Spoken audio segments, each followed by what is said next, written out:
Pima County Environmental Quality. Paul Casertano, Pima County Transportation. Good morning, Jamie Brown with PAG. Good morning, Sonia Kelly with PAG. Good morning, Jeanette DeRen with PAG. Back.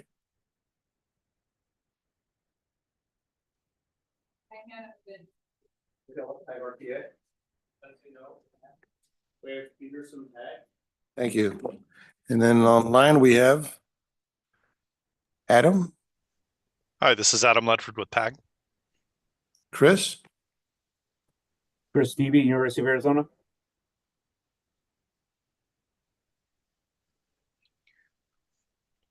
Hello, it's Jason from Pasquiyaki Tribe. Hi, this is Michael Oglesby, SunTran, SunVan, SunLink.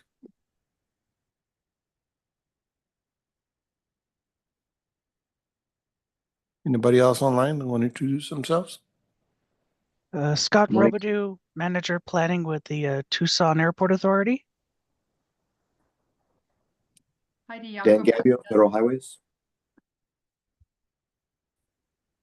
Heidi Jakob with ADA Multimodal Planning. Davida Mueller, Centran. Jane Gogger with ADOT Utility and Railroad Engineering.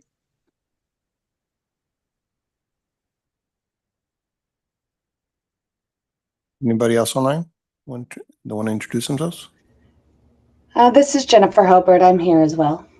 Thank you, Jennifer. Okay, welcome everybody. And moving on to item number 2 in the agenda, in-kind reporting. All right. Regional planning efforts are enhanced by recording time donated by attendees, volunteers, and participants.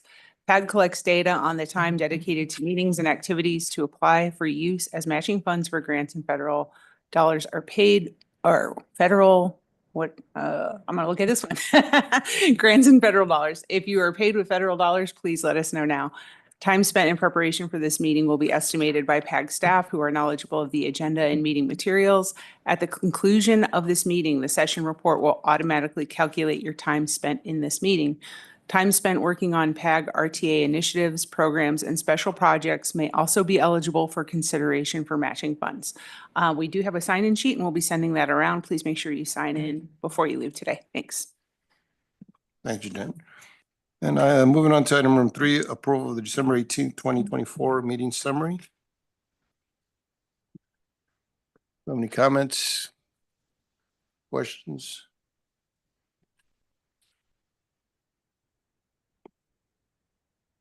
Hearing none, I'll entertain a motion. It's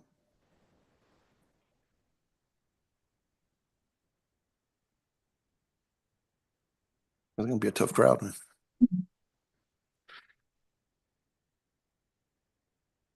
All right, we get a motion. Any second? I second. Any other questions? Comments? All right. All those in favor signify by saying aye. Aye. All those opposed? Motion passes. Thank you. All right, let's move on to item number 4, overview of the Arizona State Highway Rail Grade Crossing Action Plan, also known as SHARP. Jane. All right, good morning. I'm Heidi Jakob and I will get started on it. So I just sent a request to share the screen. I have to have permission. Give us 1 second.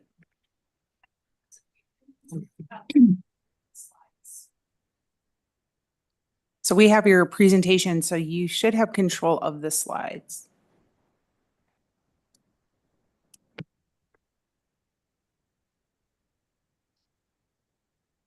It says sharing's not turned on.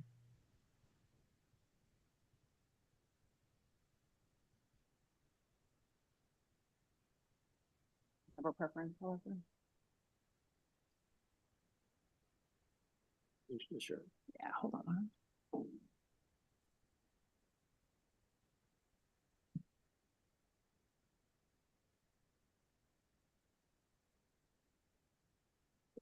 You should be able to share now.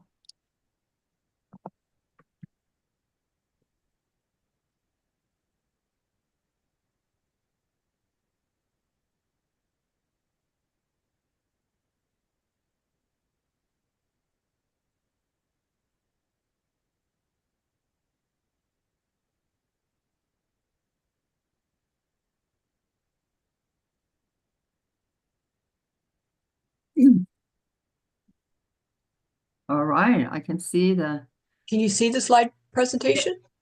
Okay, Yes. so interesting. So I can't see it at all, but I can look to my other monitor and I should be able to keep it going. So Heidi, we'll start. yeah. So I'm Heidi Jakob, but I am the project manager on this project, the SHRAP, State Highway Rail Grade Crossing Action Plan. So I'll get started and Jane will take over in just a few minutes here. So 1 second here. Oops. So this presentation is basically designed to provide information about our SHRAP. That's the abbreviation for this project, and it was completed back in February 2022, and it took about a year and a half to be approved from FRA, Federal Rail Administration. So what is actually a SHRAP? It's a plan for how to improve safety at the approximately 700 public at-grade rail crossings that we have here in Arizona. So why did we develop it? Well, safety has always been a huge priority for ADOT, especially related to railroad activities. So it's a plan that is designed to bring about the effective safety improvements. It provides recommendations regarding programming, and it can also help to determine the annual budgets needed that we need for funding the prioritized project. It's also a federal requirement and must be updated every 5 years and covers safety at all public and rail crossings in the state of Arizona. So, as alluded to on the previous slides, the overarching goal of SHRAP is to improve safety at public at-grade crossing for all modes of transportation that interacts with trains. The objectives of the objectives or measurable safety items for SHRAP are reduce the number and rate of incidents at crossings with active and or passive treatments, reduce the number and rate of crossing incidents for all modes of travel, and also to reduce the number and rate of incidents involving trespassing on the tracks, reduce the severity of incidents at locations with reoccurring incidents. So in our scope, to complete the most recent SHRAP, the following scope items were compiled. We collected and analyzed available relevant highway rail crossing data for crossings throughout the Arizona state. After analyzing the data, we identified trends and identified high-risk crossings, presented our findings to and coordinated with interested stakeholders. We then prioritized the crossings and made recommendations for improvements. And then finally, we compile the methodologies, all the findings that we got and recommendations into an action plan document. So then the SHRAP project was funded by ADA Multimodal Planning funding. I'm going to begin with talking about pedestrian safety at railroad crossings. This is a major concern across the, excuse me, all across the U.S. Pedestrian fatalities have increased considerably.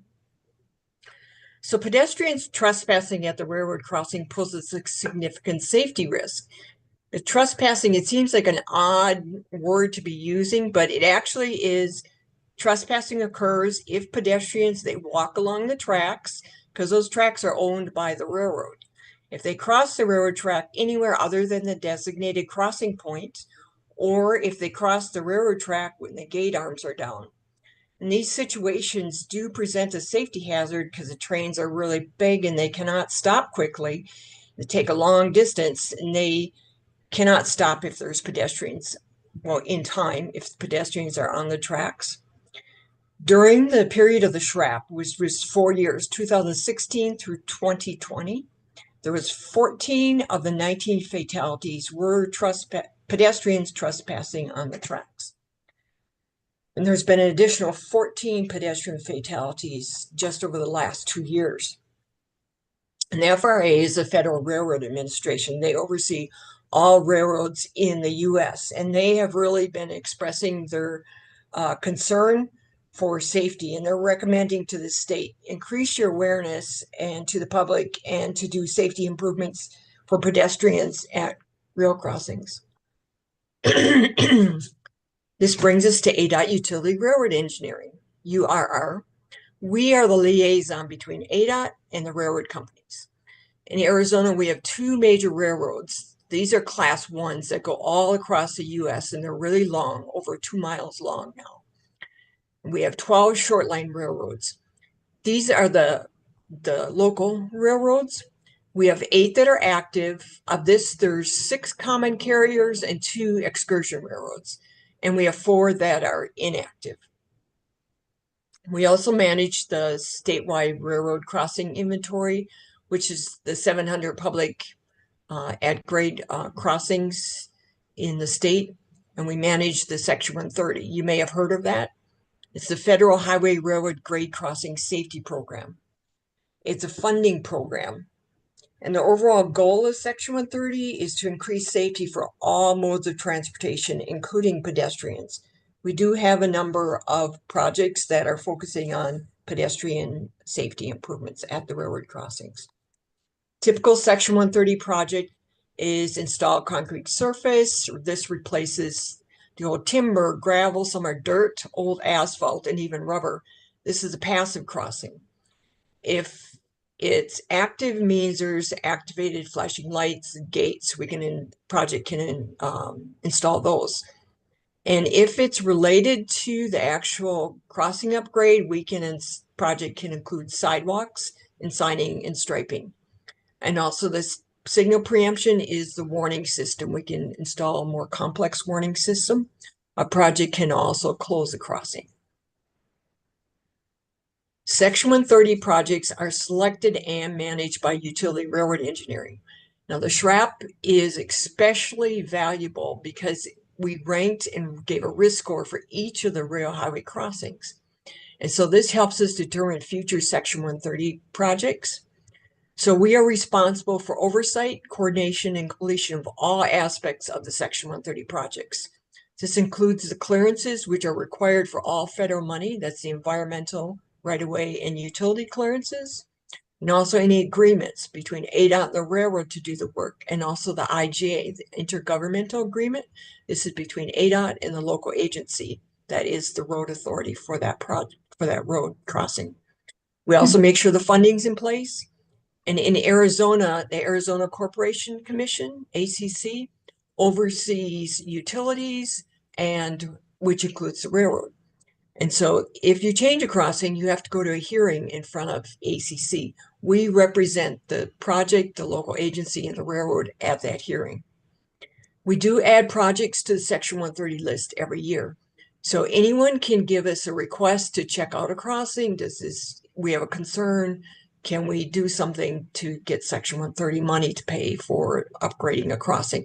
Just send me an email, say, can you look at this crossing, and we'll check it out to see if it's eligible for Section 130. So keep that in mind if you have crossings that you're concerned about and would like to have us look at closer. Example, Section 130 project. Recent project was 35th Avenue and Harrison Street in Phoenix. The railroad does their own installation work. So the railroad installed the gates, cantilevers, and flashing lights. City of Phoenix did the civil work. They installed the concrete center median. This allowed for additional gate arm to be installed. They installed the sidewalks, ramps, and did the siding and striping. So this project was like a 3-year duration, which is typical. This type of project, more complex, can take longer. Cost is about $1 million, and this was mostly covered by Section 130 funds, but the City of Phoenix did contribute some funding. This other example, this is Navajo Boulevard, State Route 77 in Holbrook. This picture is a good example of what the concrete surface looks like. At this crossing, it was failing. The concrete panels were lifting up, they were bouncing, bolts were broken. They didn't think it was going to last through the winter. And so they contacted us to see if we could do an emergency project for Section 130. So BNSF did the construction. They installed a continuous concrete surface, And they also installed a geogrid and under drain below the tracks because it is in a floodplain, which was also causing the problem, part of the problem. So we were able to, well, the project needed to be closed the road for 3 days. So this is the only crossing for about 180 miles. So it was the coordination for the notification and everything was critical, extreme. A lot of coordination was very successful. We were able to complete that project before winter. From full duration from when we were first notified to construction was 6 months. So sometimes ADOT can be quick. So the cost was about just over $1 million, and it was split between BNSF and Section 130. Now this shows the boundary of the Pima Association of Governments borders. There's 63 public at-grade crossings in the boundary. And what's listed is the top 6 risk scores from the SHRAP. And there is some grade separation projects that are in the works, in the process, or one is done. But this shows you what the top 6 locations are. This is our contact information. If you have any questions about the State Highway Rail Grade Crossing Action Plan, the SHRAP, ADOT Utility and Railroad, or Section 130 program, please feel free to contact us. In closing, as you travel throughout the state and beyond, please pay attention to the railroad crossings and be safe out there. Thank you for your time. Okay, Heidi, Thank you. this is an informational item, so anybody have any questions? Anybody online? Seeing none, I guess. Thank you again, Jane, Heidi. Moving on. Thank you. Thank you very much. Moving on to item number 5, update on the regional active transportation plan. Hannah. All right, thank you, Mr. Chair, and good morning, members of the committee. So for this item, I'm just going to provide a brief update on the PAG Regional Active Transportation Plan, or RATP, that is currently underway with the project consultant Kimley Horn. So at the process, as PAG staff, we have been working closely with the consultant on plan development. So as I mentioned at the last update, the consultant has completed data collection and the draft analysis, which includes the LTS analysis, equity and public health analysis, connectivity analysis, as well as active trip potential. So the RATP technical working group members were given the opportunity to review the analysis via an interactive map and provide comments. The consultant did respond to these comments, and those are sent to the appropriate jurisdictions. We did receive comments from a few jurisdictions, so those responses were sent last month, and then updates were made to the analysis map based on those comments. We also just received a revised web map link and methodology document that we hope to distribute to the technical working group soon. The RATP working group met last week on Monday, and the consultant reviewed the draft methodology for the priority corridor selection and received feedback from the members.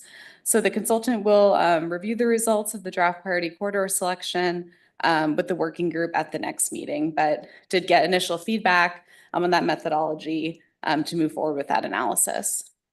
The first phase of public outreach included an interactive map where participants could indicate areas that either worked well for active transportation or areas that possibly needed improvements. So this feedback is also being incorporated into the priority corridor analysis methodology. A key deliverable of the project is an active transportation toolbox that is really meant to serve as a reference to jurisdictions for potential active transportation treatments, depending on the context throughout the region. So working session was held back in October to discuss the content and receive initial feedback from member agencies on the active transportation toolbox. So the consultant has provided a draft toolbox. We're finalizing our internal review. We will send that to the technical working group for review as well as soon as possible. Just lastly, the next phase of public outreach is anticipated for March with a final project completion date still anticipated by the end of the fiscal year. We also anticipate an update from the consultant to TPC either next month or in March. So this concludes my update. I'm happy to answer any questions. Thank you. Thank you, Hannah. This is an informational item. Anybody have any questions? Comments? Anybody online? Thank you, Hannah. You see there's no questions, comments. Let's move on to item number 6. 2055 Regional Mobility and Accessibility Plan, known as RMAP. Update. Janet? All right, Mr. Chair, thank you. We are busy working on the draft of the RMAP document, still anticipating completion by May, hopefully at the May Regional Council meeting. We hope to have a draft for internal review here in the next couple weeks, and then we'll have some documents to present probably to this committee in March, but we hope to have an RMAP working group meeting at the beginning of next month. Our GIS team is wrapping up the Title VI maps as well as many of the other maps that are going to go into the document. Those are coming along really well, and you'll start to see some of that stuff in the committee when we meet with the working group.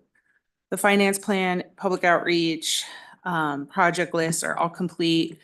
And so we're just working on formatting those for the document, as well as working on the performance measures section.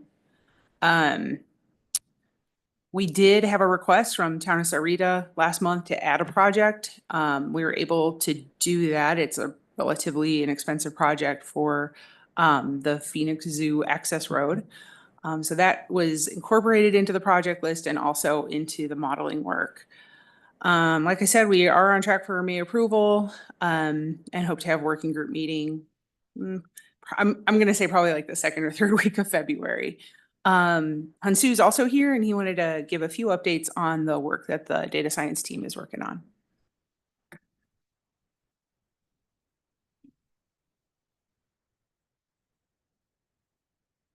Hansu, if you could turn your microphone on. Yeah, new system. I'm sorry, this is my first time. Mr. Chair and members of the committee, my name is Hansu, Data Science Administrator here at PAC. This is a brief update for RMAP modeling, 2055 RMAP modeling. First, for the land use modeling, and we completed our modeling and discussed with our jurisdictional part, discussed our draft results with our jurisdictional partners through one-on-one meetings in December 2024 and January 2025. Based on the discussion, we are currently updating the forecast year 2055 land use model, and we hope to have the final result soon. And right after this meeting, we are going to just discuss the update at the PopTech meeting. For travel demand model and with activity-based model, which is one of the travel demand models PAC is actually currently using. And we have incorporated that just a recent project list and Town of Sarita and regarding the zoo project, and also just to hope to complete our 2055 year modeling and 2055 forecast year model run within a couple of weeks. And meanwhile, we have been updating and reviewing and activity-based model related performance measures, including existing and the new equity related performance measures. And once getting all the approval, hopefully, and within a couple of weeks during the PopTech meeting, and of our just the land use model result and completing our travel demand model and the scenarios, we will continue the air quality conformity analysis modeling for retail PM10 entertainment area. So this is all of the brief update for 2055 RMAP modeling. If you have any question, I'm happy to answer the questions. Thank you. And just follow up with what Hansu mentioned, PopTech is meeting today at 11. And it's a virtual meeting, so feel free to tune in or watch the YouTube video. But yeah, that'll also be happening today. Good. Well, thank you. Informational item. Anybody with questions, comments? Yeah, Hannah Morana just has a question in regards to the Moore Road traffic interchange. My understanding, it is in the program in reserve. That has become high profile for the town, so we would like to just officially see what we can do to put that in the plan. The state board met last Friday. My understanding that was part of the discussion there as well. And ADOT has also added there, understanding that the need for that interchange. So Which one was that again? the more road traffic interchange. More road traffic conditions. That was officially submitted to PAG. Was that officially submitted to PAG to add it to the RMAP? There has been discussions, there's been emails, and it is in the Okay. plan and reserve. Yeah. So yes, it has Okay. been. Good. Thanks. Any other questions? Yes, I've got Anybody? one. I'm Scott Robidoux with the Tucson Airport Authority. I was Yes. told that a Mhm. Tucson Airport Authority staff member was at the Arizona State Transportation Board last week, and I believe they mentioned a connection between I-10 and the Sonoran corridor using Alvernon Way. Jeanette, could you reach out to me and could we have a quick meeting maybe later this week or next week and just to discuss the RMAP project list and just see if that might be a future project on the list? To you after this meeting, Scott, and we'll set something up. Okay, thank you. Thank you. Any other questions, comments? All right, hearing none, this is an informational item. Thank you very much. Moving on to item number 7, future agenda items. So, Pima County Department of Environmental Quality in July of 2023 received a climate pollution reduction grant, which is basically tasking us with putting together greenhouse gas emissions reductions plans. We've done that already once with our priority climate action plan, but we are now working on our comprehensive climate action plan. And we're going to be putting together stakeholder meetings soon for each of the different 7 sectors that exist that are sources of greenhouse gas emissions.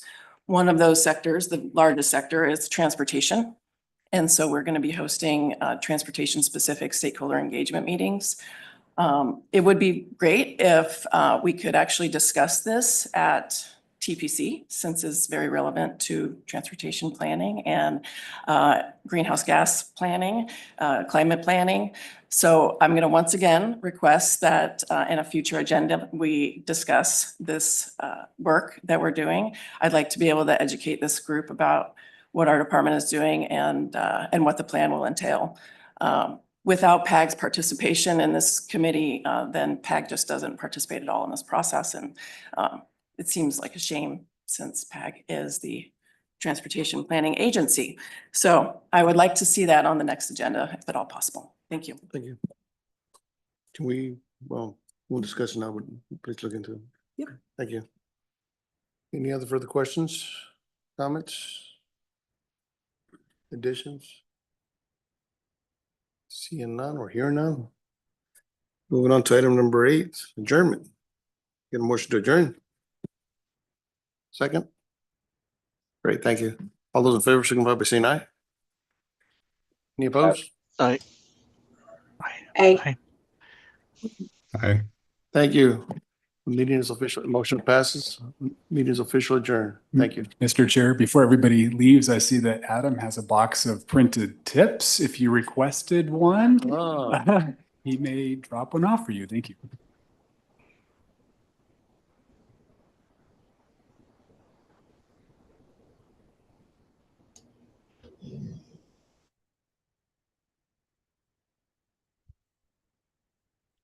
Can the Tucson Airport Authority receive a copy of the tip digitally?